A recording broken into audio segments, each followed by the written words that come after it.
Looks like we are good to go. Another beautiful sunny day. It might be raining later tonight, but at the moment, beautiful, beautiful sunny day. It was pouring yesterday. Too bad for the bars. Their big weekend, cherry blossom weekend. Saturday was fine, but yesterday was downpour, monsoon downpour. Today looks okay.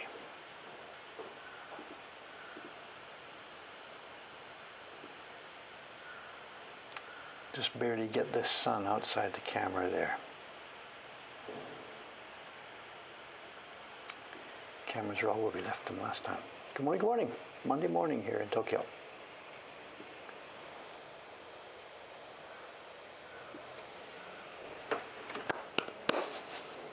Okay, the plan today, we finished off just at the end of the last stream. I think I had pasted down this, I did a peel. And I've been carving a little bit. Didn't get too much chance yesterday, but I did carve a bit. So I'll be carving this morning. There's the other side to carve, but what I might do is these blocks are going to have to go out of here today, I think. So I'll do a bit more pasting. I'll do a bit more peel. We've got 3 more waiting to be pasted down. So let me work on this one until it's finished, about 15, 20 minutes or so. Then we'll do a couple more paste downs and peels. Is this a reference to the PC game? No. I've never had a PC. It's a reference to the old Mac game.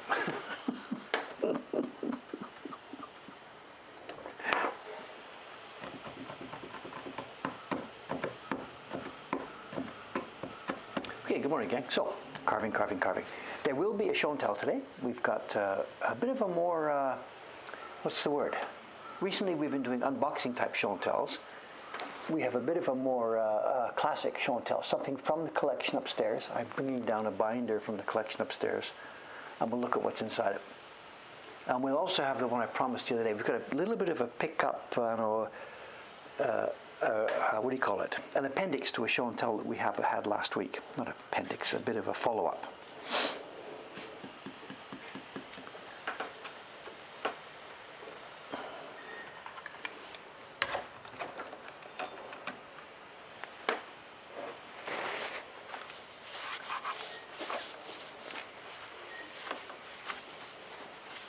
Well, I had a fun experience this weekend on Saturday. It's something I haven't done in 1,000 years. Walked the dogs. I went on a dog walking session on Saturday. And my wrist still hurts. I should have used my right hand actually, but that was one big dog, and I used my left hand stupidly. I didn't think much about it, but and I can still feel it.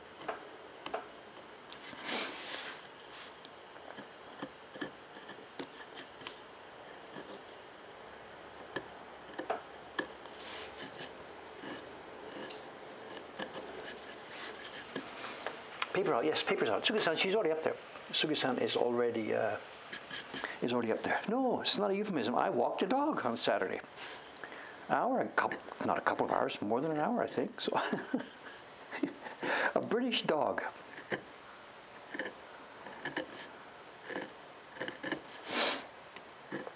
Not mine, of course, but I was a guest dog walker. So, Tom's got it, so. I didn't know at all, but Taran has 2 dogs. One massive dog and one sizable dog and one massive dog. And I got the big one. I guess he knew what was going on when he passed me the lead, but whatever. We live and learn.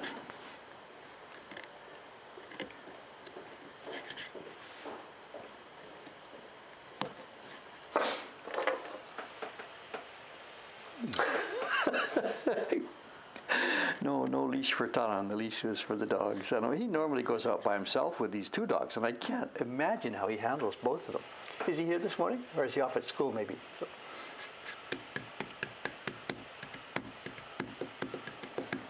How was the recording? I know that's jumping ahead of us. We didn't. There's nothing to share with you. No recording. No output. Nothing like that. I went over to Taran-san's place on Saturday, and he and I just sort of thinking about planning and chatting and what possible things we can do. So there's nothing to share with you. Don't jump ahead of me on this. We're still in the early stages of just thinking about, do we want to do this? What might we want to do? What can we do? What's going on? So there's nothing to. Don't hold your breath on this, please. Don't hold your breath. Just. Also, too, I don't know the guy very well. I know this is a good chance for me to spend more time with him. I know he and I have bumped into each other, and for the past year or so, he's sort of been under instructions to keep away from me. I can say this without making it feel like a bad story. When he came to Tokyo here, a couple of years ago, whatever, it was clear that I was not able to, or did not want to, or couldn't be his instructor. And he went to the Takumi workshop, Asuka Motoharu, and he's been over at Takumi working with Asuka-san for quite a while now.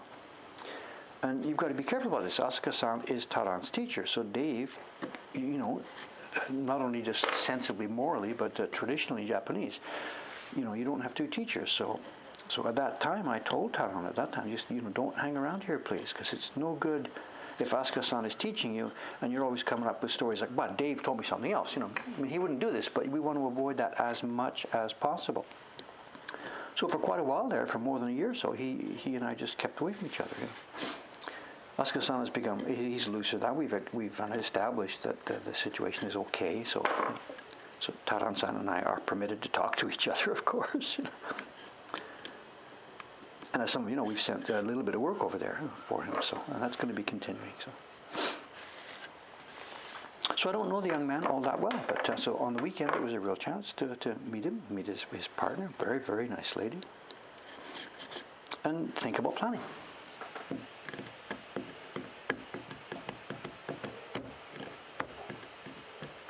So no headhunting the apprentices, I don't know what happened in the old days, I've got no idea, but...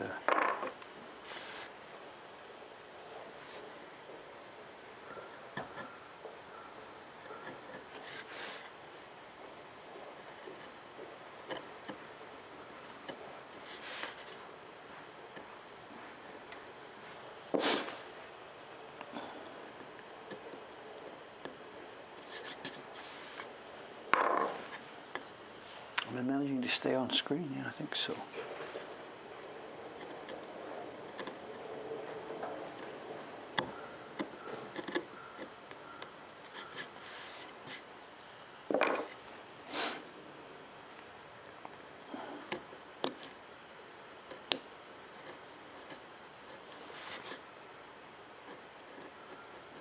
Walking with a dog like that is a really new experience for me. At one point when I was a kid, I think I was an early teenager, maybe I was 12 or something, our family did try and get a dog at one point. We were mostly a cat family, but somewhere along the line we did try and get a dog. It was a beagle, I believe. It was called Ranger.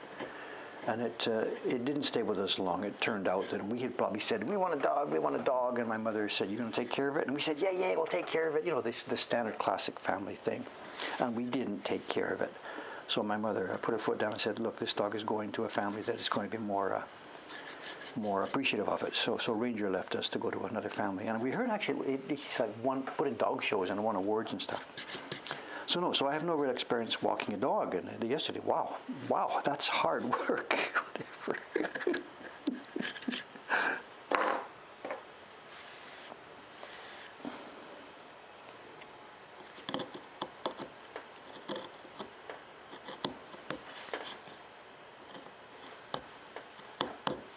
But it was also interesting. This dog is really big. We're not talking St. Bernard size, but we're talking like probably around half that or something. And this is Japan. You walk down the sidewalk in Japan, and there's kids, there's people, there's little old ladies, there's everybody. And Taran-san sort of trained me on this and what to do, that whenever somebody came the other direction, make sure you get the leash, pull this thing in tight, because we were okay with this, but somebody coming the other way sees this monster coming down the sidewalk. And there's people that are, scared of dogs and stuff, so this had to be this thing had to be controlled.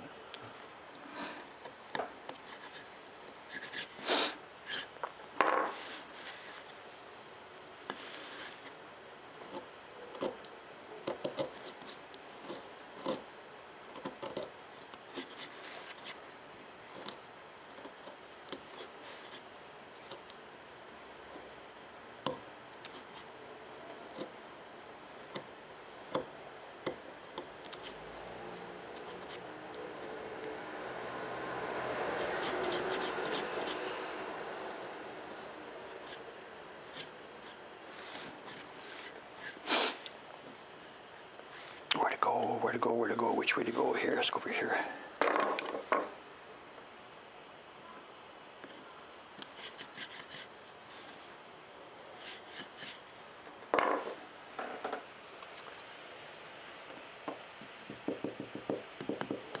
Was it an Akita? I really don't know. I guess it's an Akita, but it was big. He's got two of them. One is sort of the classic brown Akita shape with a curly tail up at the top. And the big one, the monster that I had was sort of gray and white and shaggy, and I guess it was an Akita.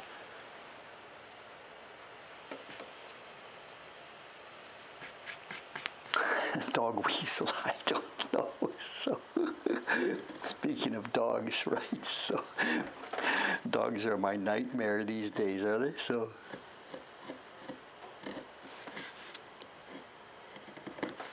I really don't. I think it was an Akita, but I'm not sure. Next time Taran's here, or if he drops in.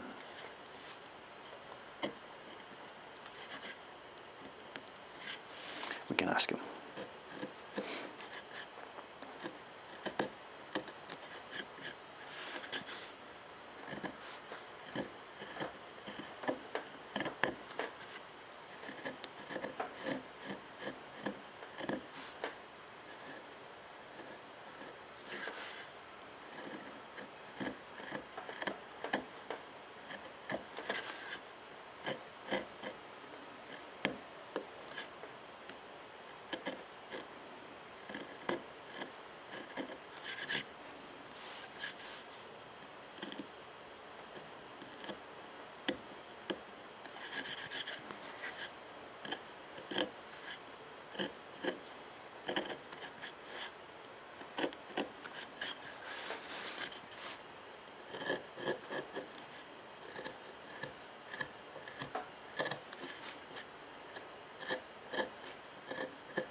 I mentioned the other day, I guess it was a couple of weeks ago or something, that I had, at lunchtime I usually look over the chat window to have a look through and see what sort of conversations I might have missed and stuff like that.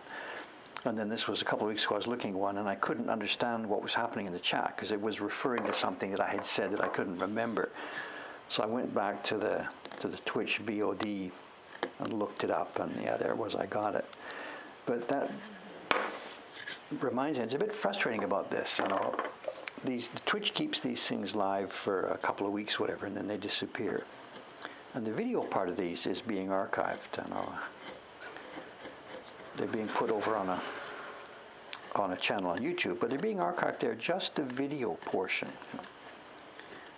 And that's no fun, because I sit here like doing nothing for a time, and I lean over and I laugh, ha ha ha. But when you see that a year from now, it means nothing, because nobody can see the chat, I also archive, just for the fun of it, in my mail folder, I just have all the chat contents archived, and they have timestamps.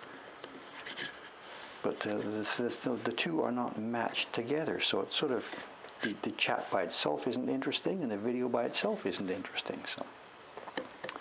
So I don't know, not much way around that, I guess.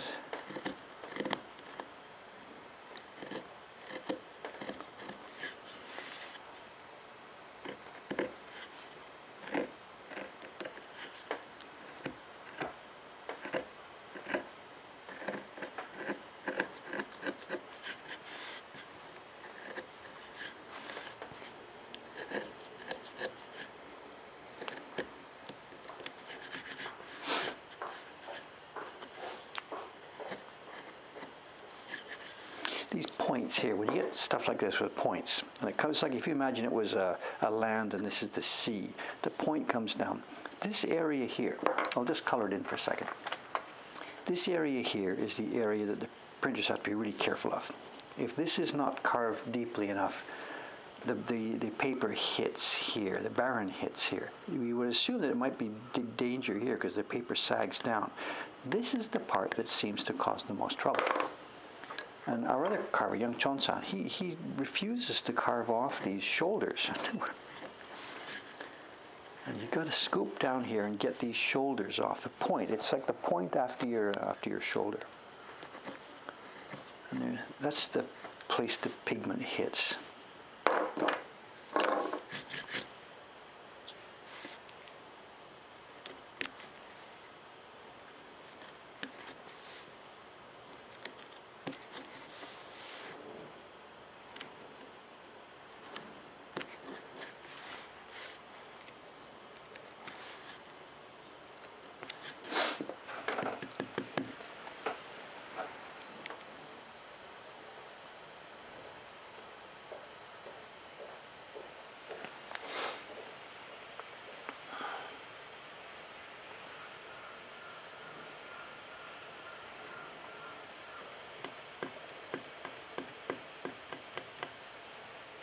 I think if it was being done after the fact, what you could do, if it was being pasted together, rather than put it on the right-hand side, the chat could overlay these left two windows, like where I'm sitting here. It's no big deal. Street view, whatever, lose it. So a chat overlay could go on the left-hand side of something that was supported.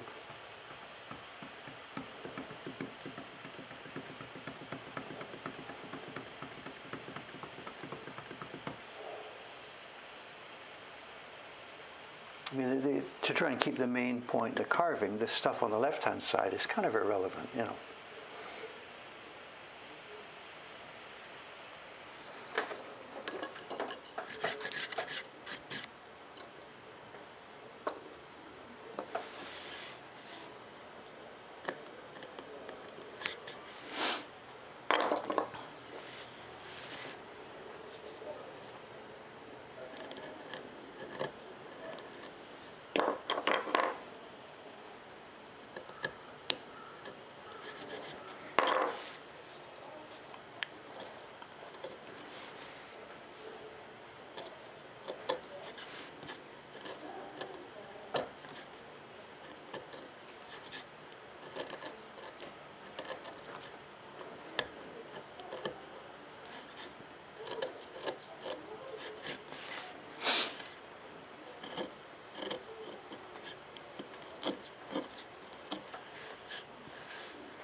I keep thinking these are maple leaves.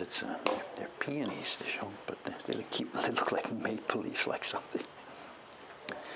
Oh, Canada.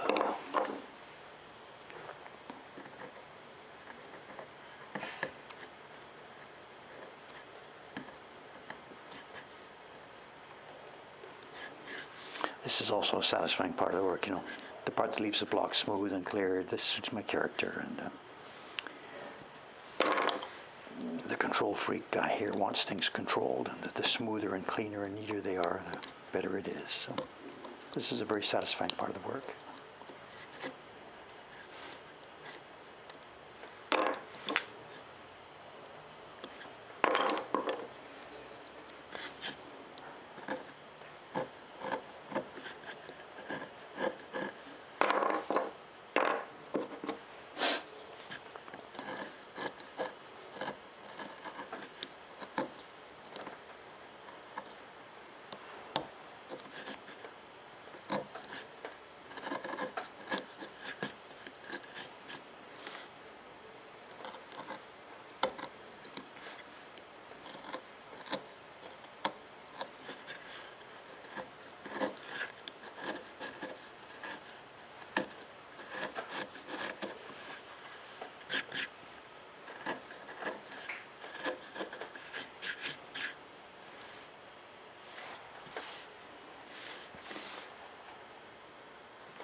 Somebody's sweeping out there. I can't see them.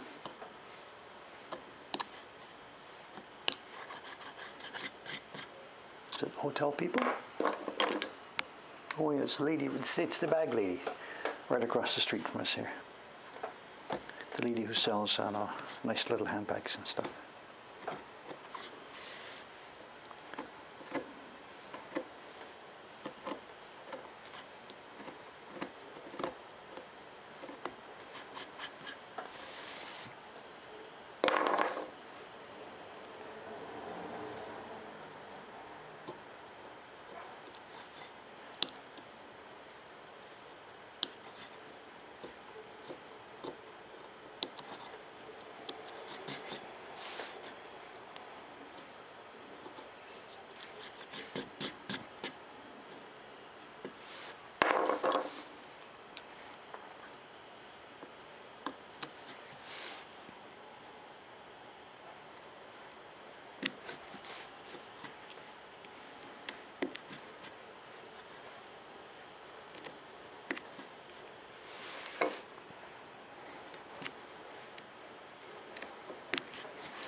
Should be watching here.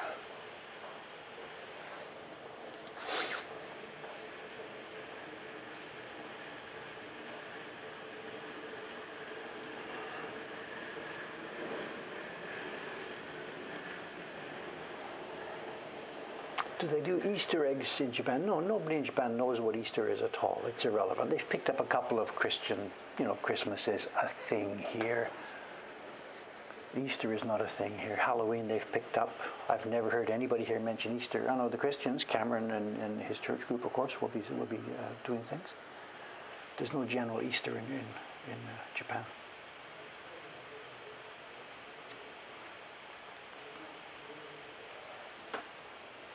Time for Burger King to create a new Easter. It shouldn't be Burger King. I mean, the Valentine's people did it. Valentine's is a big thing here. And then the White Day.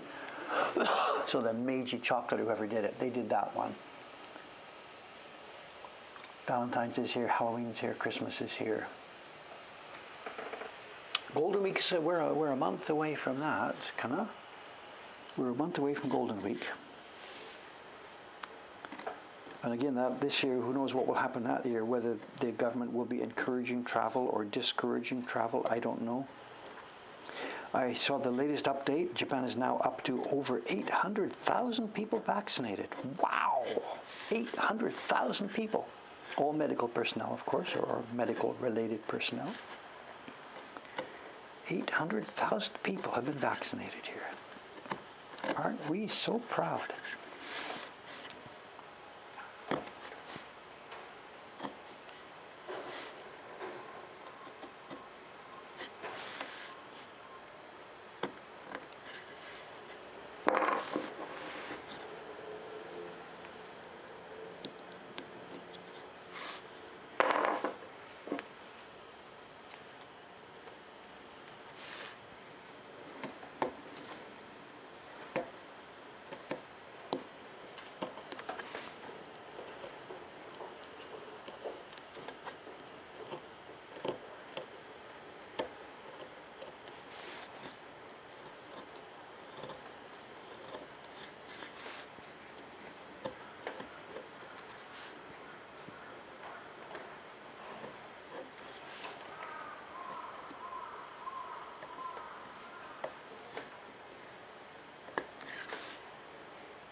What's left? Just this corner here. Good. Just a couple more minutes here and then we'll get on to some pasting.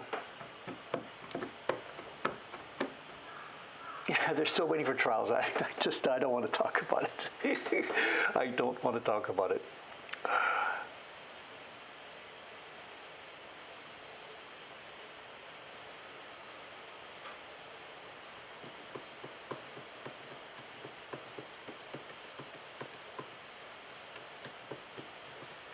The crow. So I mean, I don't know the current number. When it was 150,000 a few weeks ago, I took the numbers, and it turns out my turn will come 9.5 years from now at this rate. 9 years from now, or whatever. So, I don't know what's going to happen with this thing. Presumably at some point they start to get this thing going. I read actually the story in one of the things I was reading last night that Germany's in the same situation, or a similar situation. I mean, they're way, way ahead of Japan. But the point being the national character. They're going so slowly and so steadily, so afraid of making mistakes, so afraid of being unfair. Everybody's got to do it the right way.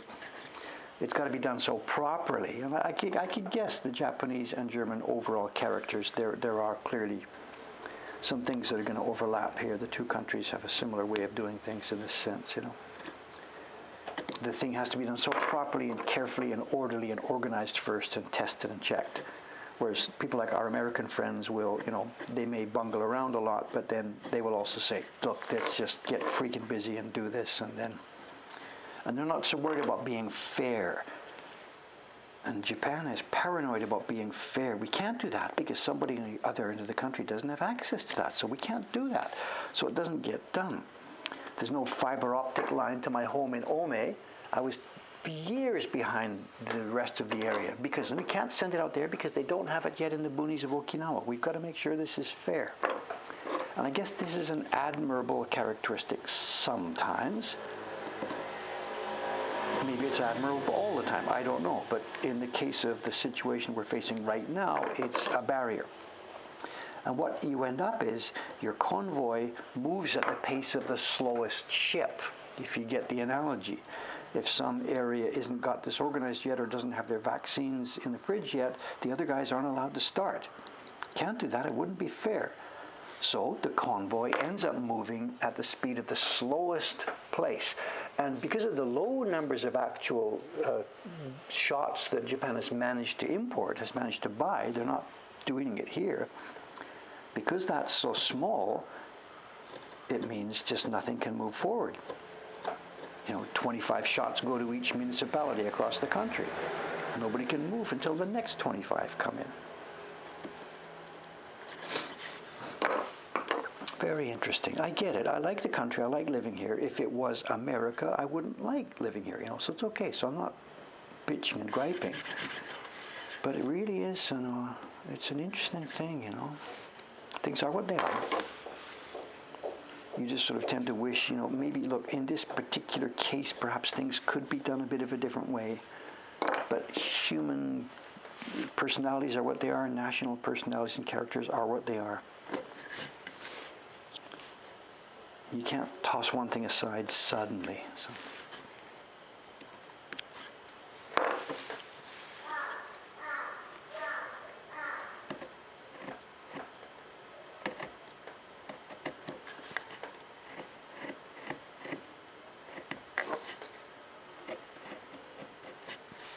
800,000 people.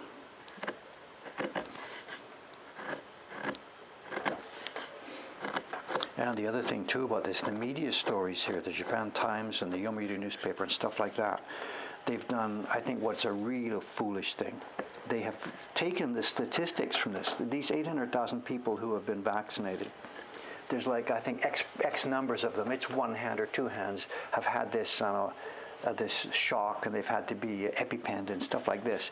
And the media is running with this, that out of 800,000 people, 6 of them have had a shock reaction and stuff like this. And I really, really wish they wouldn't do that. You report the news, but that shouldn't be your freaking headline news.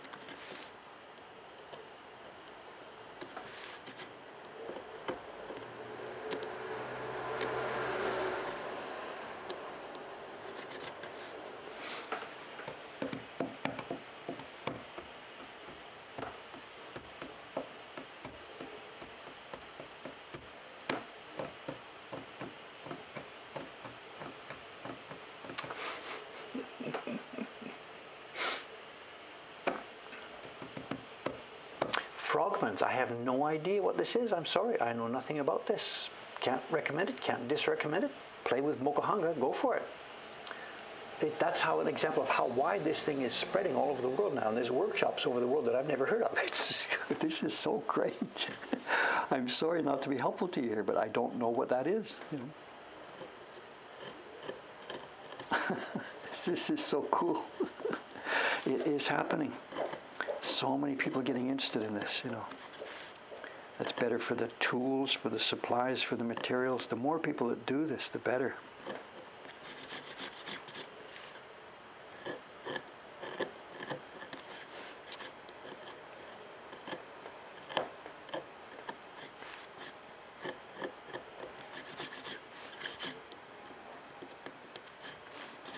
Okay, I think we are done. Anybody spot anything? We're clear all around. Normally I would clear this out a bit. Let's zoom out a bit here, sorry.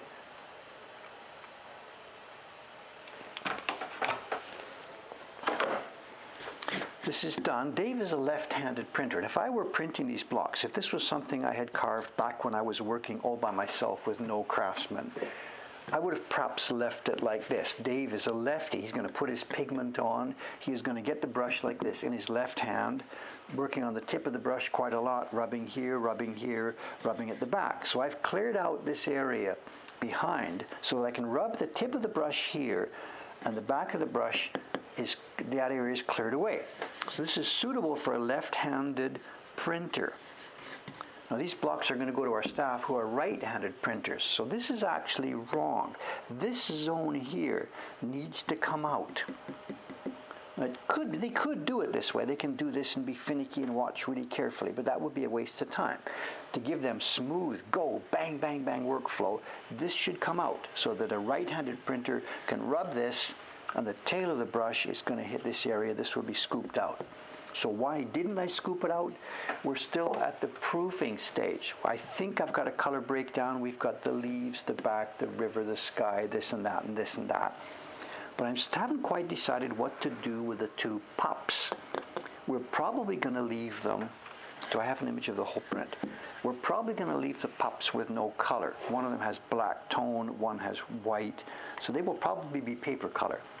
But I'm not 100% sure of that.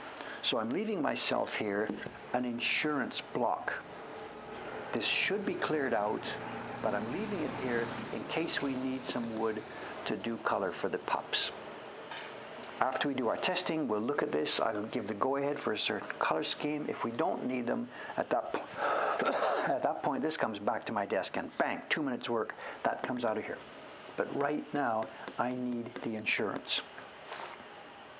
Okay, this one is done. Instead of me sitting here carving this one right now and starting all over again, let's have some fun. Let's do a paste and peel. I've got 3 that still need to go down. What time is it? 8:34. Shall we do it? 1, 2, 3. Am I affected by the Suez Canal? Unless when I go to the supermarket tonight, there won't be any food there. I don't know.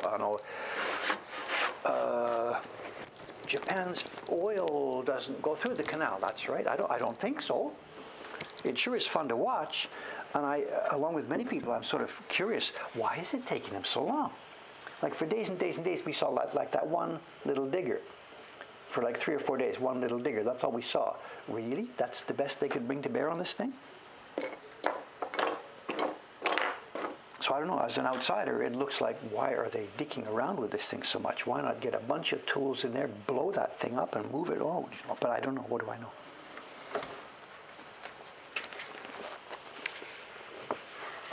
You said a boat is blocked from Japan. I think the ultimate people who own the steel are Japanese. The company that operates it is Taiwanese. The flag is something else.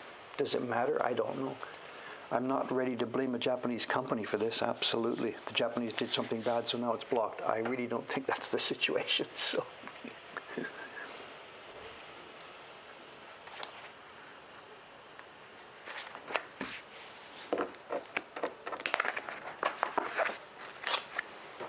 If it's buried 17 meters, then you need more than one little digger. Get a whatever.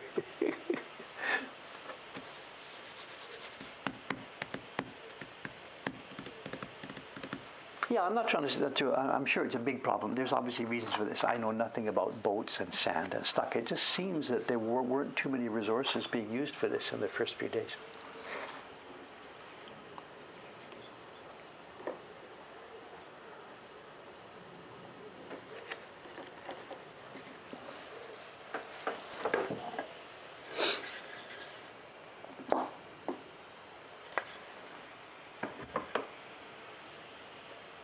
Explain the registration. What? Explain the registration for the 5,675th time? Okay, we'll explain the registration. Let me cut the marks here for 1 second, and then I will explain what I'm doing.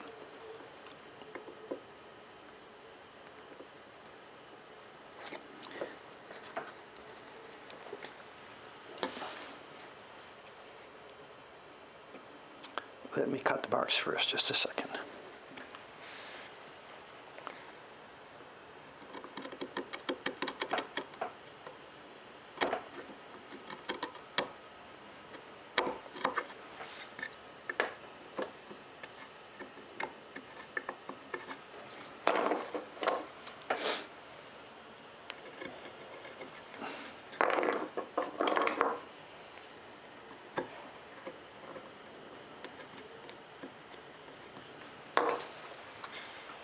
They've explained the sweatshirt can handle its own life. Explain the registration. Okay, here we go. We're making a woodblock print. Okay, what do we do? Do I explain it like you're 5 years old, or like you're 15 years old, or like you're 85 years old? Which will it be? We're making a woodblock print. The picture will look something like this. It's a dog and some flowers and some stuff. That will be an example of what it will look like when it's all finished. The first stage was I carved the outlines. I put the drawing on the block, and then I carved the outlines, leaving the wood in the place that we want color. Carving away white, leaving black. And I put anywhere, just randomly, not quite, but it didn't matter where they were, I put 2 registration marks. And the registration marks are this. There's an L cut into the wood so the paper slides into it. And there's a notch here so the paper slides into it. So ultimately, when this is being printed, paper will go in the notch on there and it'll be printed. So the image will be in the same place on every sheet of paper. Now, what I'm doing today, the one that Karen wanted me to explain, is I am doing a color block.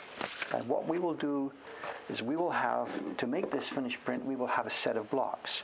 We will have a block like this. We put black pigment, paper, rub, up comes black. We will have a different shape. Well, let's look at the one I just carved to show that. We will have a different shape.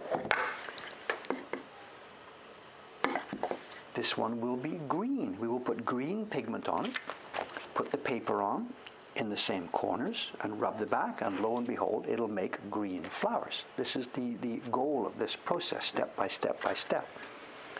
So what I'm doing right now to prepare for the next color is this.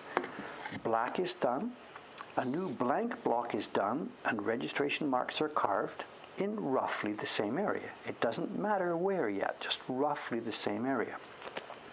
Yesterday, off camera, in a highly top secret operation, I printed, putting ink on this one, printed it, and lo and behold, we have the transfer of the lines. I then took my marker and marked in the areas that I want to be kept on this next block. This is just to make it easier to see. I didn't really have to do this. I could have just pasted it down and tried to remember the areas for the flowers, but it's much, much easier for the carver if he can see them like this. The flowers won't be fluorescent pink. The flowers might be purple, green, blue, red, we don't even know. It doesn't matter. At the moment, all we need to know is these are the zones for this next block. The cartouche is also going to be on this block. So you get the idea. The transfer sheet went into the registration marks on the key block. It's now going to get pasted down in the registration marks on the new color block. And that will give us our transfer of information so that the colors eventually will line up with the key lines.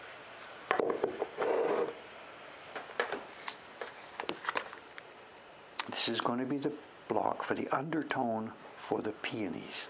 There will be another flower block over top of that later on. Enough talk, let's get this pasted down. Oh, there was one thing I didn't mention. This sheet of paper is a doubled sheet of paper. It's a thin sheet of Japanese paper on top and a thick carrying sheet on the bottom. As you'll see in a minute, the carrying sheet is just for carrying this. It will be discarded.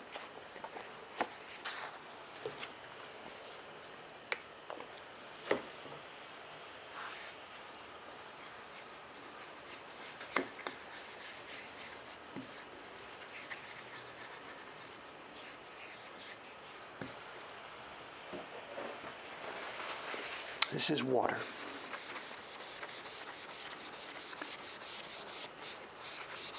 If we put the glue straight onto a piece of dry wood, you rub the glue like this and it gets unbalanced. The best thing to do is just moisten the block lightly first. Even back when I was building guitars, I did this. You're mating two pieces of wood for building your guitar. Lightly, lightly, lightly. Moisten it first so the glue pickup is smooth and even across the entire surface.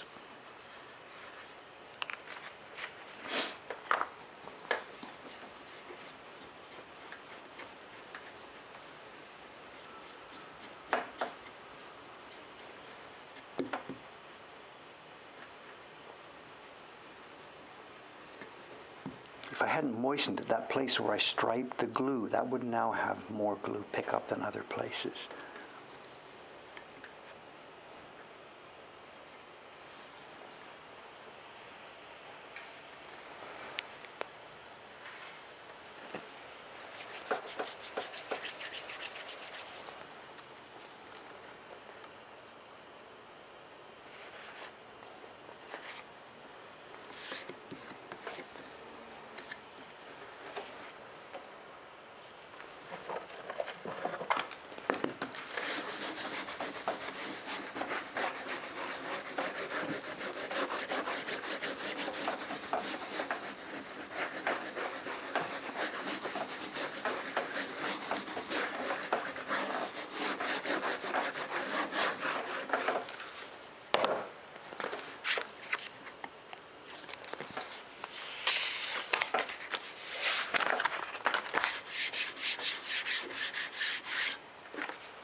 This has done its job and it's now finished, disposed of. Thank you very much. And we can't peel when there's a loose end on it, so this comes off first.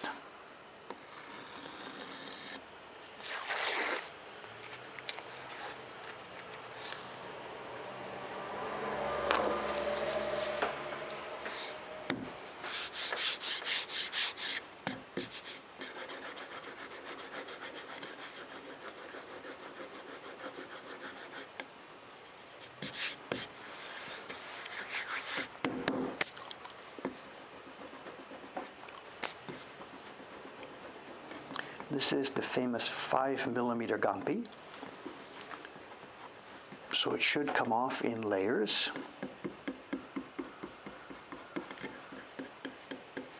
If we can get right to the end here. That's always dangerous. It pulls from the corner. Here we go. Peel it back a bit just to get started.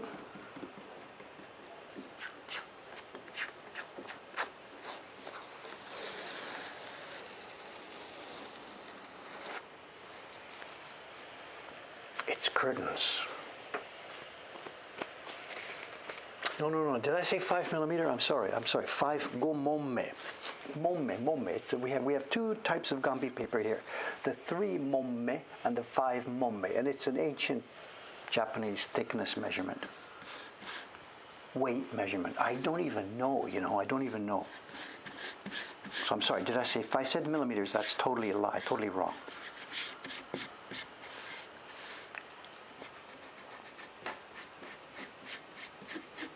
Did I say millimeters? Wow, I'm getting old.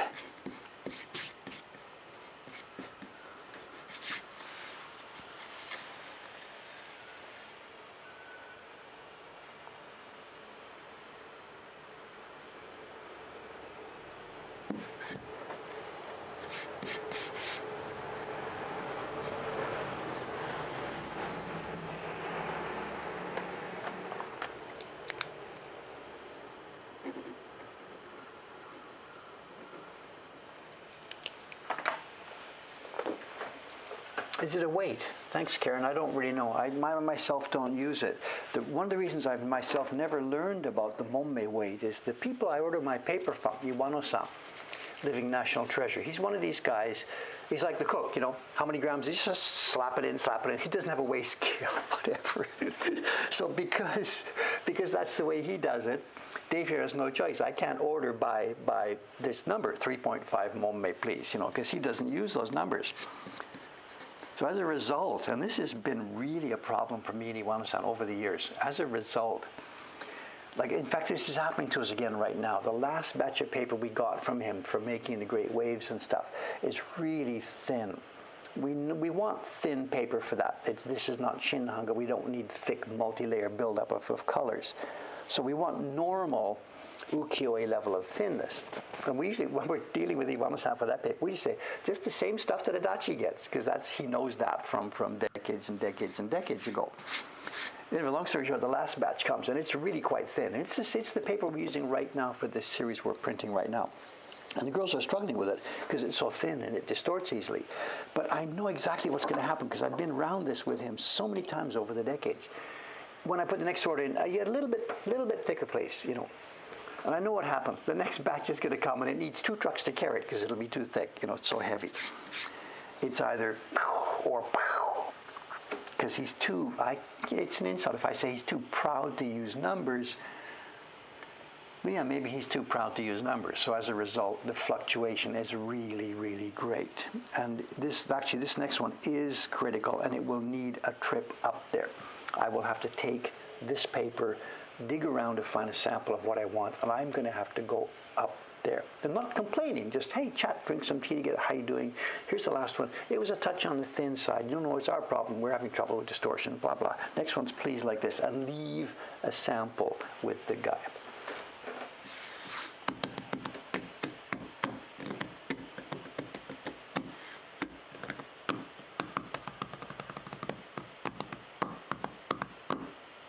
One momme is 3.77994, so it's a weight only, but is it per what? Because nowadays we have square meters, it's grams per square meter, but in the old days it wasn't square meters, it was sumpo. So is that factored in here? 3 momme is now grams per meter, or is it now measured as grams per in the old shaku sun? I don't know. Anyway, enough talk. More pasting. So that one's ready. The key block is not going to get anything on the back. And we touched on this the other day. The key block has become warped, and the back side is a nice piece of wood, but it is unreliable. This thing is splitting, so we're going to leave that one alone. No point in what's the word? In teasing fate. What's the word? There's an expression I forget. No point in.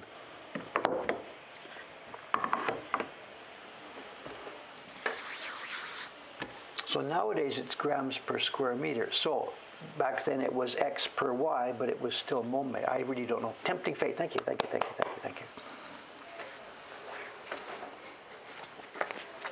How's our time? 8:50. We're okay. We can do this with no rush. So I have 2 more to do here. We have B and C.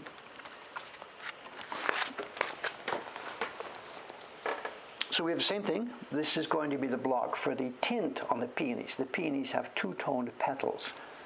That's all we can get on there. And this will be the block. This will do double duty. I was originally thinking I'll put the cartouche on this one, but then I changed my mind. The cartouche went onto that block you just saw. And on this one is going to be the river, which is perhaps now clear what it is. There's a river there. And it's going to have the area behind the cloud itself, which also may end up being white. I don't know if we need this, but I'm not sure.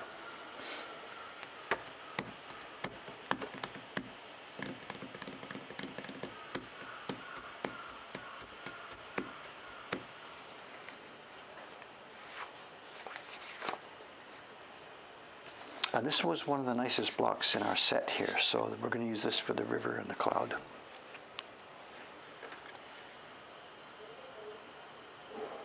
This block is a bit of a touch and go. I don't know if you can see it. There's what we call Nashimoil. There's a strange wood grain pattern in this one. I don't know if I can see it. Yeah, you can see it here. Do you see these funny, it's not a speckled pattern. This happens on cherry wood sometimes, depending on the way the wood was sliced from the block, from the tree. And if we left this, if we tried to use this block for a sky or something, the texture would show in the sky. So a block like this, there it is, you can see it there. That's a specific pattern. In Japanese, it's called Nashimoil. I don't know, nashi is the word for pear. I don't know the derivation of this. Nashi also means nothing, nashi. So I don't know, but it's Nashimoil. And I could not use this block for anything that needs delicate, perfectly smooth color. A nice kimono or a sky or whatever. But for this pattern, for the patterning inside this peony, if a little bit of texture came onto these things, this is no tragedy whatsoever. Absolutely whatsoever. So for the other side of this wood, the one that doesn't have that pattern, we will use that for those smoother areas, the water and the sky. So it's always mix and match, mix and match. Look at your wood, which is the most suitable face for which part of the design. Over and above the questions of hard and soft. And then of course the other part of it, any defects, whatever that might happen to be in there. Okay, let's paste another one down.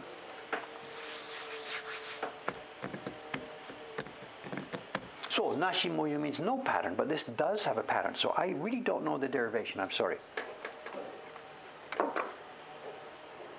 I only know it by word rather than by a kanji. And just in my mind, it's a joke. It's the pear pattern, even though it doesn't look like a pear, but I don't know.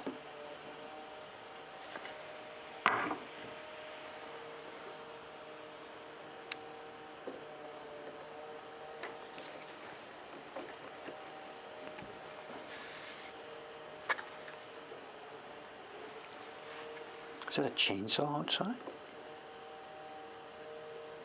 It could be. We're within earshot of the Dempo-in Temple Garden. And coming up to spring, so there may be gardeners working in there, cutting trees and stuff. It's quite possible.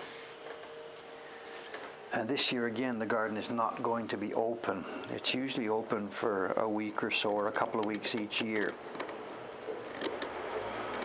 But it was canceled last year because of the thing. And this year it's canceled because of the thing. So instead of having a garden where people can walk outside in the fresh air, it's closed. I'm not quite sure what kind of sense that makes, but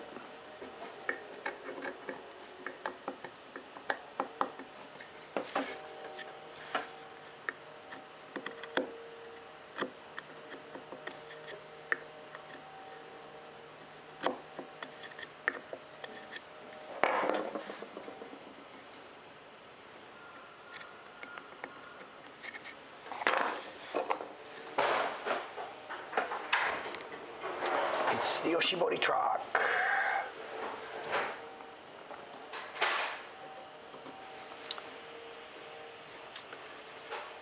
Someone's asking, do I follow the sumo? No, I'm sorry. I think there was a tournament that ended yesterday, I don't follow it, I'm sorry. It's not for any deep reason.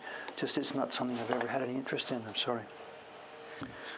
It's a list of stuff, I've never been to sumo, never been to kabuki, never been to no, never been to this, never been to anything.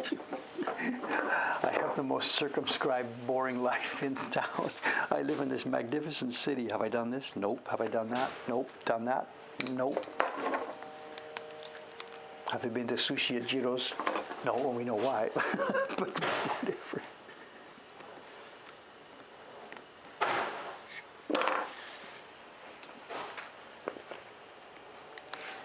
But have I made tens of thousands of woodblock prints? Yes, yes. Where did I get the amazing mist shirt? This was a gift to me from Jed Henry, the famous, world-famous artist. I'm a friend of a world-famous artist. This was a gift to me from Jed Henry. Christmas, 2 years ago. It just popped up in the mail. I don't know where he got it. Yeah, we need a command for the shirt.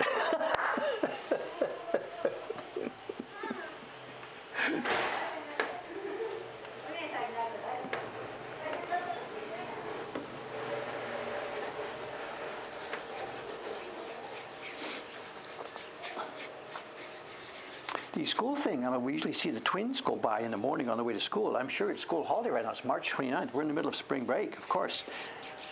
And those two young girls, we may never see them again. I don't know what school they're going to.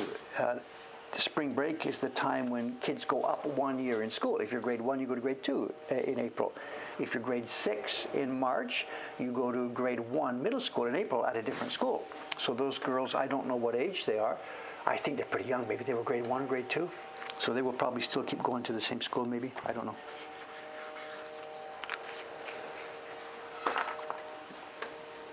Oh, too much glue. Dave, come on. You're not a beginner here. Too much glue.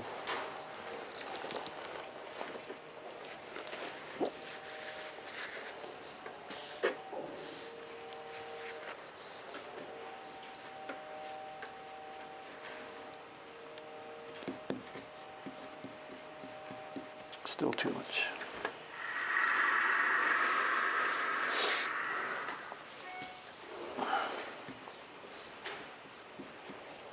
If there's too much glue, then what happens after I put this down with the backing sheet, lifting the backing sheet off can pull the regular sheet off the wood. So it's a balance of those two kinds of glue. I need just enough glue here to fix it, but not too much. And when I sprayed this on, if I use too much spray glue to put these together, then the same thing, the backing sheet pulls it off. So very light spray glue to put these together and a moderate amount of glue to put this onto the wood. In other words, just Goldilocks, not too much, not too little, just get it just right. The other problem with too much glue is if there had been too much glue on there now, doing this pressing pushes the glue through the gumpy paper into the yellow paper. So it's one more trouble spot.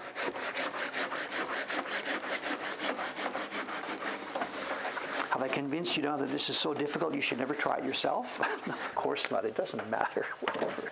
Just go for it. Just go for it.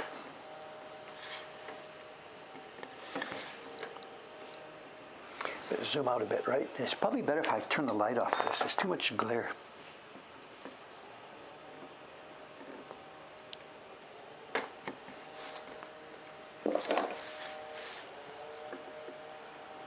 It does sound like a leaf blower, not like a chainsaw.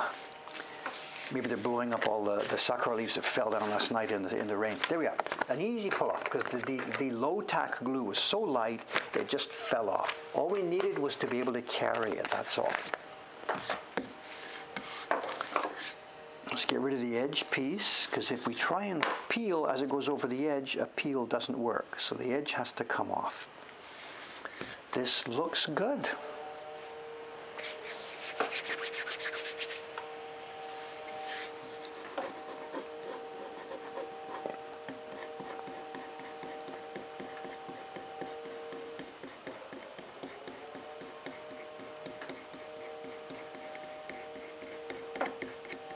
Again, we always have to cut that little edge bit off so it doesn't pull the corner down. Here we go. This is one wet block. There really is too much glue on there, but it doesn't matter. We're okay for this. Pull some back, pull it up, and off she comes.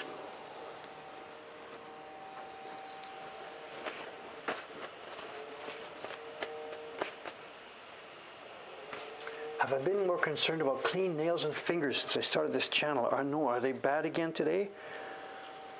I don't know. Dirty, acceptable? I don't know. This is a working thing, I don't know. You think it's dirty now? Wait till I do some sharpening. I don't know.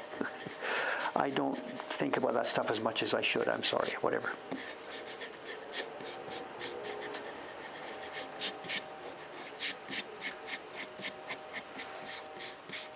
There we go. Looking good. Looking good, looking good. Clean and ready to go.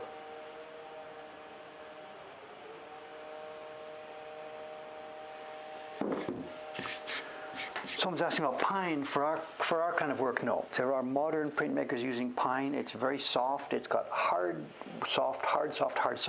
For our kind of work, it would be impossible to print nice smooth colors. It would be impossible to cut delicate lines.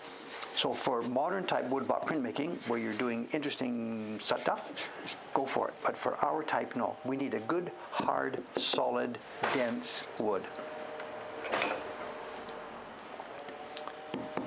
Okay, one more time. It's 9:01. We've got time to do this.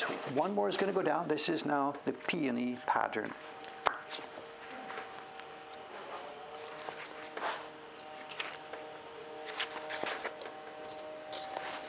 Which way around would make more sense? It doesn't much matter. It's bad all over.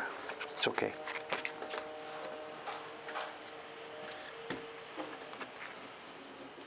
How long will it take to carve these blocks? If I had nothing else going on here, this one here is maybe a morning's work. Cut round the outside, cut the river flow, chisel it off. This is maybe 3-4 hours work for this. So the 6 faces I need here are 2 days, busy days, or 3 relaxed days. And I'm not sure what I'll be doing with them. I did one. You've seen me do it already. I did one, but I may not be doing these. Based on, I got to make a phone call this morning after the stream's over here to Asuka Sensei. So we may be passing these blocks out to somebody else. Somebody else.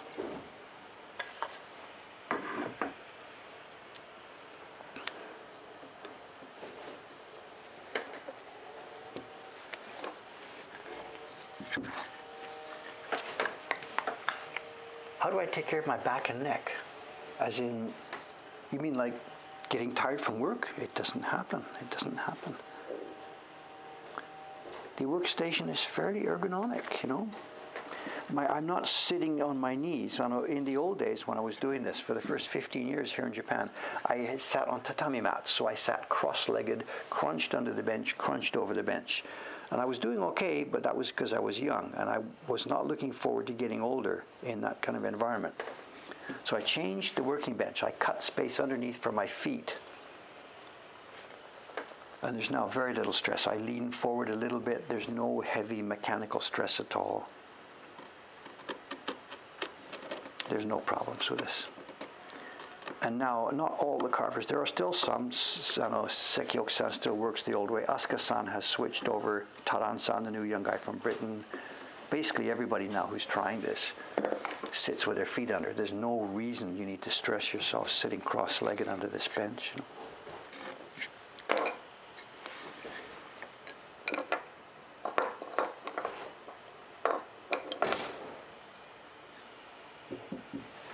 I've lost one of my artists.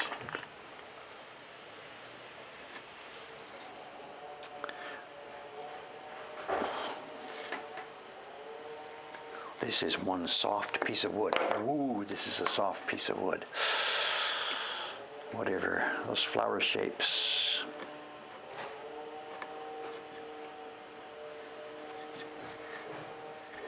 This is soft. This is something that maybe should be rejected. I think we're okay for this, you know. They're just a bunch of random flower shapes. They're going to be cut too. They're going to be cut with feathered edges, which makes them even more indeterminate. You know?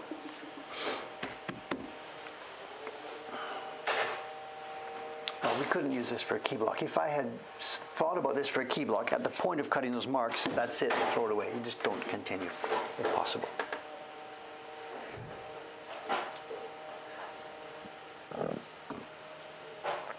Do I treat the wood with wood hardener? I don't know what that is, but we need wood that is nice, good, dense wood. For the key blocks, we need dense wood. Okay, let's do this again. Last time today.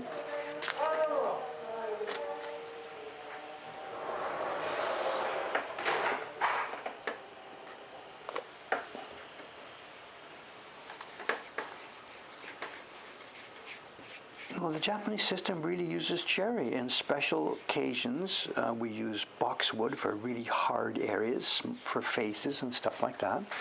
Some people in the 20th century are using Magnolia. Magnolia does work for Japanese printing.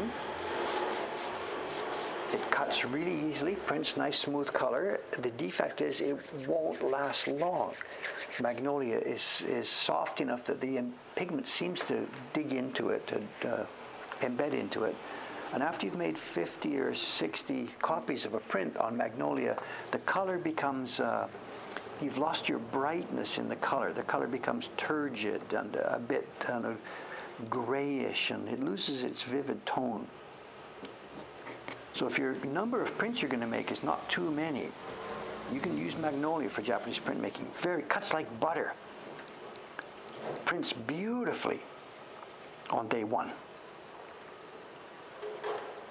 And it could be worth exploring to get Magnolia and then treat it with something, maybe a bit of glue or something, so that it would last longer. I don't know. For us, because we want hundreds and hundreds and hundreds of copies of the prints, cherry has been the way to go. It worked back then and it works now. I said 50, whatever, some dozens. It depends on how hard you press and how much wet it is and stuff like this. It's not a magic number. It doesn't change from 49 to 50. Just saying, just after some dozens of prints, Magnolia, honoki in Japanese, it loses its ability to print vivid color. Even Yoshida Hiroshi talks about this in his book.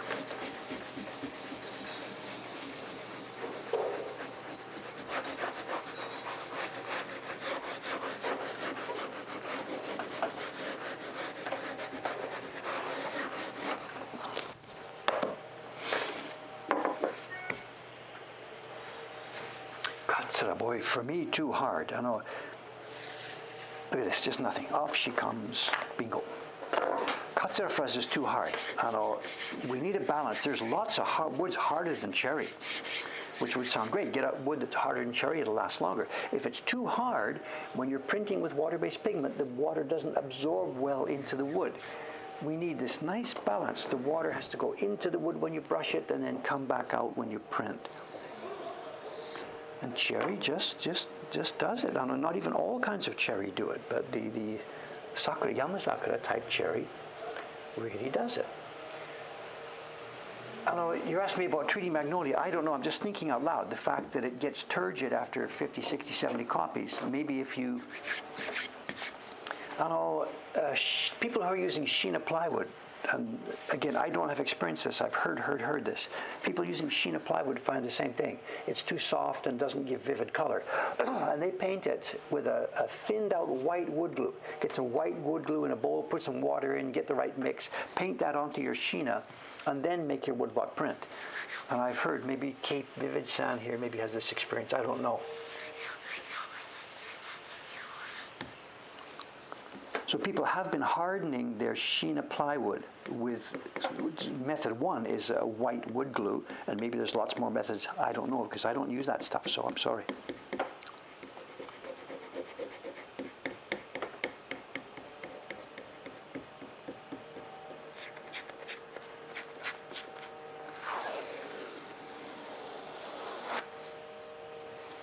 Toreador.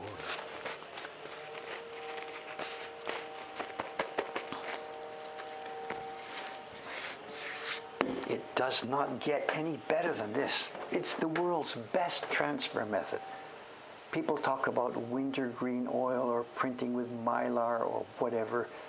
Look at this. It does not get any sharper or clearer than this. Those are the key lines. You can now cut your color block up, right up exactly to it. This is the world's bestest transfer method. Also, it's embarrassing to show you that zooming in because these lines on the key block here, this is before proofing. So lots of these lines. In fact, that one right there, let's zoom in again. By the time you get your finished print, the lines around that dog's eye and here and here and here, they are going to look different. This needs shaving. That one there's way too thick. This needs shaving. And the calligraphy, this is embarrassing. Way too thick. This is going to have to be shaved down huge amounts before I can make the finished print. Embarrassing. I shouldn't even show this to you. Okay, what's our time? 9:11.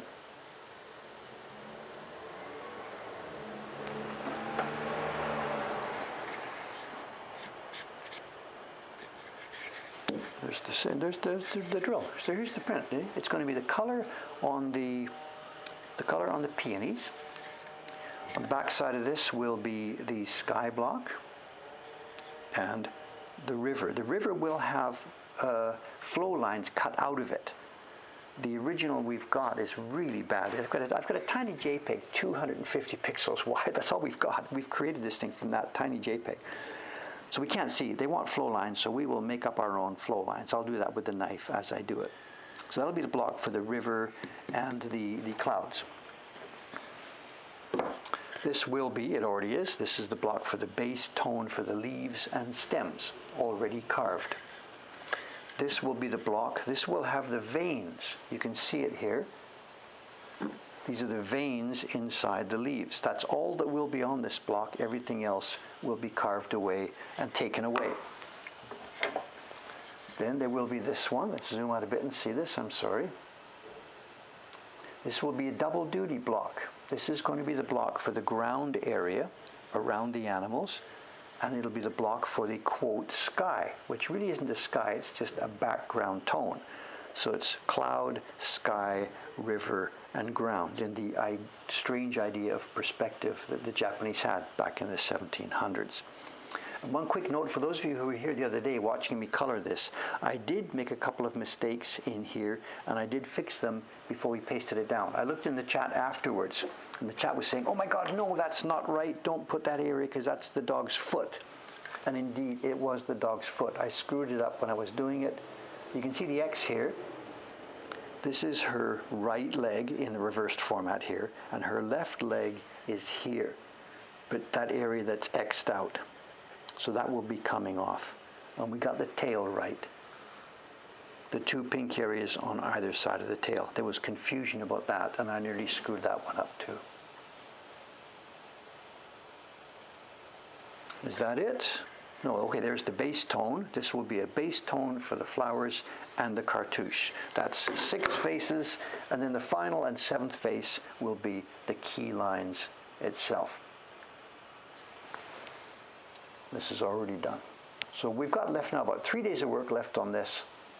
And you can see where I've started to trim already. Remember I mentioned a minute ago that those lines needed to be trimmed? I've started that work now, and I've started to thin some of these down and in the cartouche. And there's hours and hours of work over that. So there's the block sets. It'll take 3 days or so now to finish this before it's ready for test printing. And as I said, I don't think I'll be doing that color carving myself. I think I'll be sending that out to another carver. We'll see. I'll learn more about that later. Okay, I think it's time enough. Let's move on. Show and tell. 2 parts to our show and tell today. First is a quick wrap up of something we looked at the other day. Quick recap here. Let's get rid of the outside camera. We don't need it. It's just in the way here. Excuse me a sec. Move the outside camera down and get my own mug out of here a bit more. Okay, remember it was about 2 weeks ago, right? I showed you these small little prints, and I was at first curious about what they were, where they came from, the fact that they all had glue marks on the back, and they all had dates, the 11th month of the 17th year, stuff like this. I showed you a bunch of these, just a quick recap about them. They were all made and designed by the same person. Oh, I'm in the wrong area here. Camera, excuse me. Hi.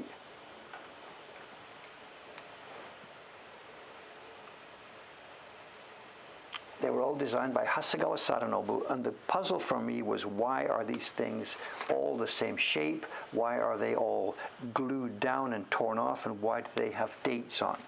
And long story short, it turned out that what these are the front covers of magazines. So I have finally managed to get some of those, and we can now see this is how the thing actually worked in real life.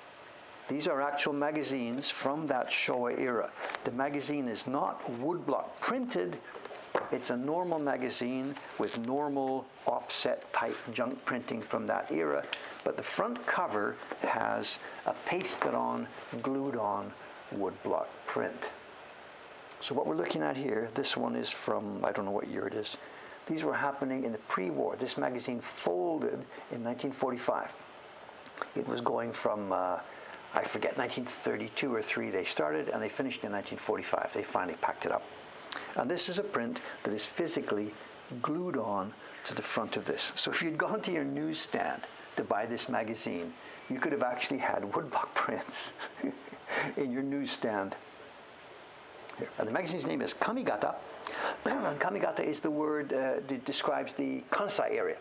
Basically Osaka. Osaka, Nara, Kyoto is Kamigata, but mostly Osaka, Osaka, Osaka. And the magazine, you can see, look, it's glued. And the magazine is just, it's current affairs from that area, nothing of specific interest to us now. And some of the magazines actually had an extra bonus. You've seen before on some of these streams where we talk about the kuchi-e, the mouthpiece pictures, the frontispieces. And some of these magazines, and this one has this, it not only has a woodblock on the front page, but when you get inside, it has another woodblock print folded inside the magazine.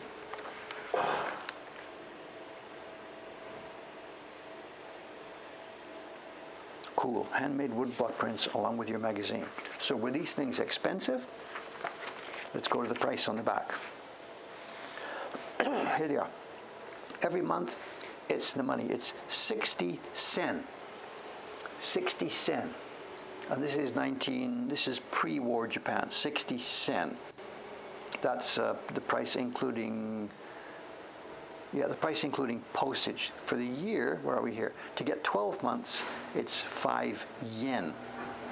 60, so the yen in those days was 100 sen. So that makes exactly the price. 60 sen is 1/12 of 5 yen.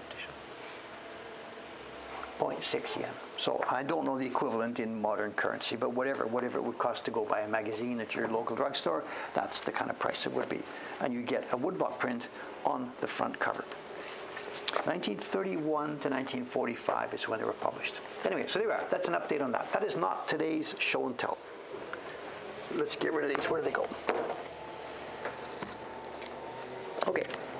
Today's show and tell is this one. As I said, recently we've been doing some unboxing, brand new prints that Dave gets, and he's shown you the unboxing and how they go. Today we're going to do something a little bit different. We're going to look at a set of prints that I have upstairs. These are prints that were made in the 1960s. And it would be really cool to show you the original Edo prints. I don't have those, and in fact, nobody has such a thing. This is a series designed by Hokusai, fairly late in his life, I understand. And it was sold one by one back in the Edo era. And some of the prints now, this was so rare, some of these prints in their original, there is only one copy known to exist. The Tokyo National Museum has a couple of these. Some others of the prints are in museums around the world. But the series was apparently not very popular, didn't sell too many, and there are not many left. So there is no such thing now as having a complete set of these prints in their original form. And it doesn't matter if you're Bill Gates, you can't actually do that because they don't exist. So the only way, turn off the outside mic, I guess that garbage truck down there to show. Outside mic now off. So the only way to get these prints now is in the form of reproductions. And in the post-war period, the Adachi company contacted the museums around the world that had different copies of these things, gathered the information together, and made a set of the 10 reproductions of the prints in this set. And it's the set that's called Chie no Umi, and generally means 1,000, not in the sense of 1 to 1,000, but in the sense of a lot. A lot of images related to the sea and fishing and water. So what we're seeing are reproductions from the 1960s of a set of prints that no longer exists in real life. And this was when Adachi was doing their job properly. And these are very nicely made. Nice gradations, nice clear cutting, smooth, beautiful woodblock prints, better than the originals, because the originals were slapped out. Okay, what we have here, this is a local scene. This is the Miyato Gawa, the Miyato River. A bunch of fishermen, they're what you would call it's not long line fishing. Fishing with very, very long lines and the multiple hooks along the line in the river here. And if you look on your map for the Miyato Gawa, you won't find it. It's the name for that part of the Sumida-gawa between Azumabashi and the area down towards Kuramai, maybe even as far as Ryogoku, I don't know. That was the name of the river, Miyato Gawa. So this is the local backside. I can walk here in 5 minutes. This is the local river. It doesn't look like this anymore. beautifully made from Adachi. There's 10 in this series. We can look at a couple of things about these. What should we mention? I'm not going to give a lecture about stuff like this, but we can look at a couple of interesting points. This is Hokusai, who is considered one of the world's, ultimate artists. But at this part of his stage of life, he's wrestling still with how to do perspective. The perspective in the old Japanese prints was the way we saw it on that image we just saw. Things farther up are supposed to be farther away. Things farther down are supposed to be closer. The ground is at the bottom here, so it's close to you. This curvy thing, where's that one with the river? Look, that was their idea about how you would look at a river. It doesn't look like that in real life. That's not how water looks. This is ground, river, sky. They didn't get perspective in the same way that we do. And here, Hokusai is still struggling with this by our terms. People in the front are larger, people in the back are smaller. But there's no way, if you were standing there with a camera, that's not what the shoreline would look like at all. So the people are perspectived in the sense that they're tiny in the distance, but the landscape is not properly perspectived. Let's just flip through. There's 10 of them. We can't spend all day on this. The same thing exactly. Larger people, smaller people, but it isn't correct. This one is worth looking at. This one is really, really fun. Really, really fun. We all know the Great Wave. We all know about the Great Wave. This is Hokusai also playing with the sea. I mean, and this, to me, this is just a guy playing with patterns. We've talked about this sort of thing before. Energy, energy, energy. It doesn't actually make any sense in real life. What are we looking at? That's the distant sea. This is the sea. That's rock. This is a sea coast. There's a wave coming in. This boat's going this way, coming off the rock. I don't get it. It doesn't make any sense. But what a ton of fun. If you can figure out what's happening here, you're way better than I am at this. But it doesn't matter. I mean, this guy is so good at this. He can put things, water, boats, rocks, and just sort of randomly throw them on the sheet. And it doesn't make any sense at all, but like, who cares? And to sort of, this is is this guy a genius or is he insane? Or does it make no difference to even talk about that? I don't know. What a ton of fun. I mean, water would be, I guess, foaming up, right? The water is foaming up against the rock. And this boat, has it just maybe been launched here? Is that the idea? You could sort of try and make a story, I guess. I don't know. Doesn't matter. Doesn't matter. Ton of fun.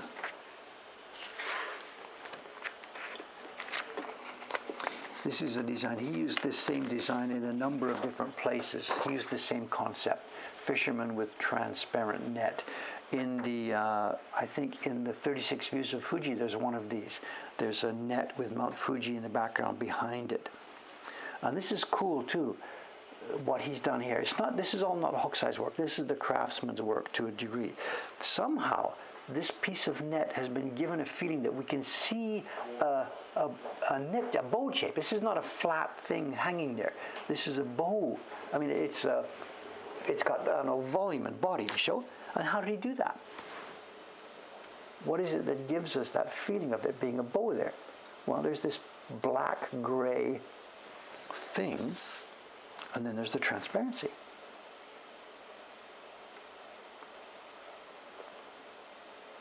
And we've come back to this many, many times. The way to make things lighter is to add dark around it. If this top part didn't exist, there wouldn't be any transparent net there. There would be nothing there. But by putting something darker nearby, look what he's done. We've all of a sudden got transparency here.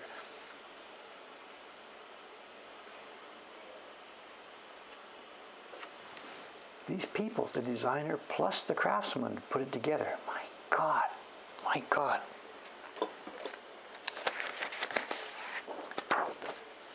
This is another one. I read about this. This is curious. The people who study the contents of these prints are not actually able to understand what's going on here. This is kind of some kind of bucket fishing or basket fishing. And there's a guy up here, there's a main basket. He's dumping what he's caught into it. And up at the top here, this is the, these are the finished ones or baskets waiting. So the guys are in the water, in the foam, scooping with some kind of netting, presumably, then climbing up and dumping it in here. And nobody, the researchers, don't quite seem to understand what kind of fish here. It's some kind of fish that would be there in the surf. You get in there and you scoop them up with your nets. Sea salt? I don't think so. I don't know.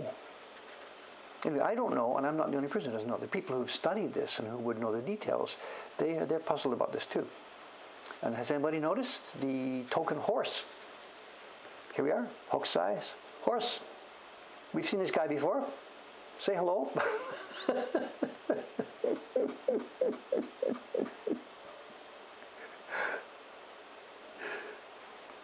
We've seen him before.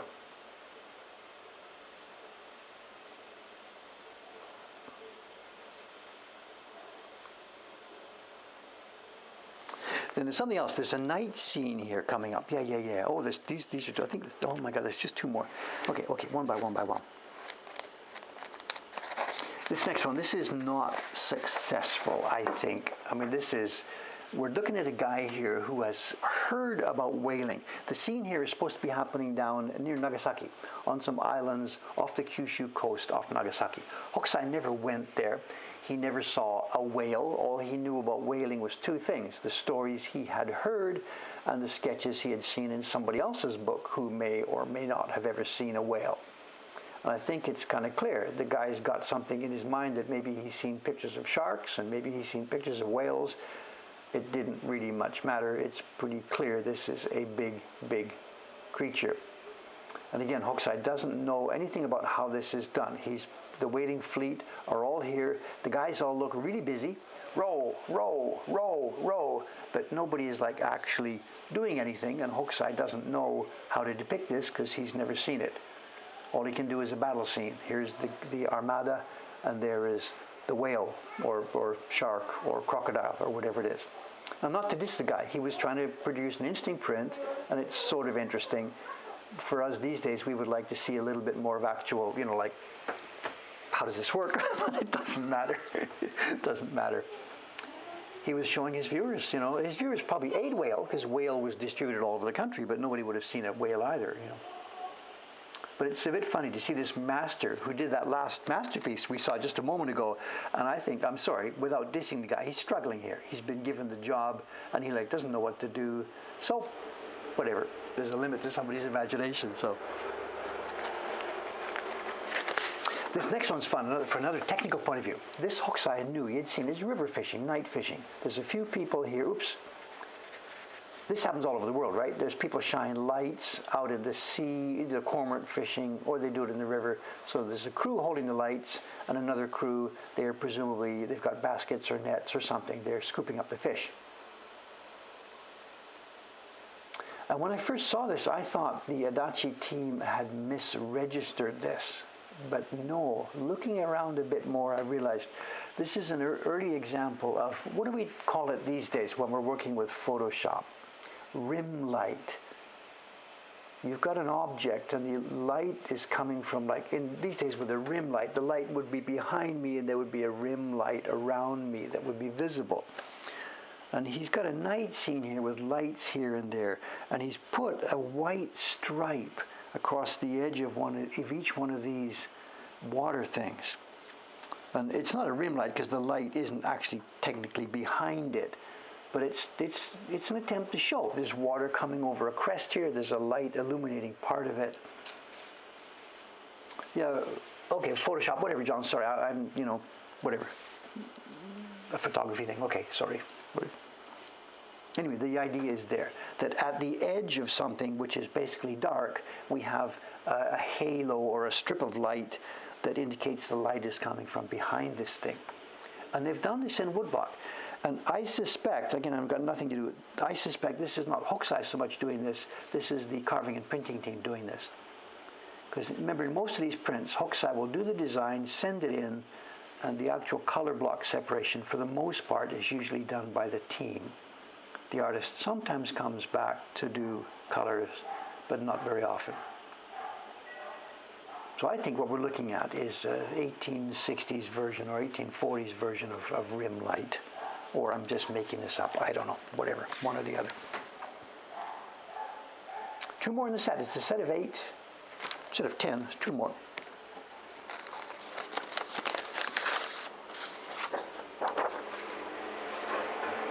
Here we go. A very, cliched, common scene. Nothing special here. The guys just put it together. I think also too, there's a little bit of laziness here. We have 5 guys fishing, and they all have exactly the same pose. Right hand up, fishing rod out, net in your left hand ready to catch. If you were drawing this, would you draw all 5 people in exactly the same pose, ready to go? This guy's got something. He's got the fish. There it is. You can see there's actually a tiny fish here. Can we get close enough? There is a little tiny black fish. Come on, give it to me. There it is. Right? I'm not making this up, right? There is a fish there going into the net. The other guys are still waiting. Net in hand, rod out. And maybe this is the technique. Maybe this is, you stand there for an hour like this before you catch. So I guess I shouldn't be so sarcastic or cynical. He's showing what actually really happens all day long. People stand there doing this, and then once in a very short while, bingo, somebody gets something. So actually, now that I think about it, I should cut the guy some slack. That's better. That's the way it goes. So.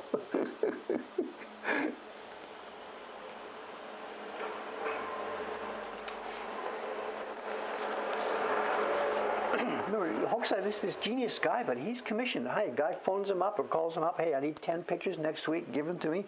He's slamming these things out. This one's fun. It's another one, and I think this is sort of a compendium. The last one, all the guys were standing there in the same pose. In this one, they're all doing the same thing, but it's sort of like we see every stage of the process. A couple of guys with a basket. This guy's got another one of these wonderful transparent nets. Look at this, transparency to show. This is so cool. Woodblock printing is so cool. Another 2 guys. There's a man with a net and a man with a basket. I think they're working together. I'm not quite sure. That's also unusual. Look at this, a face through the transparency.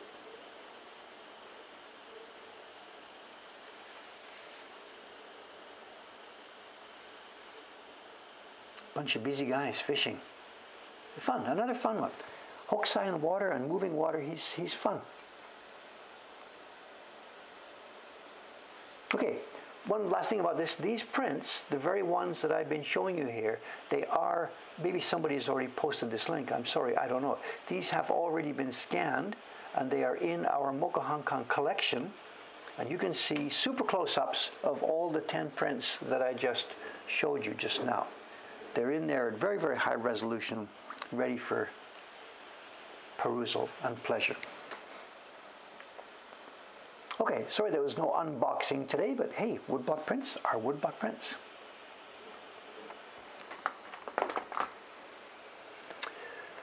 Next stream coming up. Something to mention about the next stream. It's possible that we may be seeing some larger prints next stream. I'm not going to tell about the details right now because I don't know if it's public or not. It might not be public. It might happen. It might not happen. I don't know. It's possible that next week on Thursday, or this week on Thursday, we will be seeing some larger prints because I may have a camera assistant here on Thursday. If that does indeed happen, that will be good fun. I'm not about to tell you the details just yet. So stand by for Thursday. I will be probably carving something. There may be a camera assistant here, and we may get some big stuff down from upstairs so that we can finally take a look at some larger prints here on the stream. That's it for now. Monday morning, I'm off for 3 days. Sorry, I will be back here Thursday morning for me, Wednesday evening for most of you. I'm really not quite sure what job I will be doing, but it shouldn't be too hard to find something to do. Okay, bye for now. See you later. Shutting her down now. Thank you again. If I can find the switch. Hey, stop streaming. Thank you.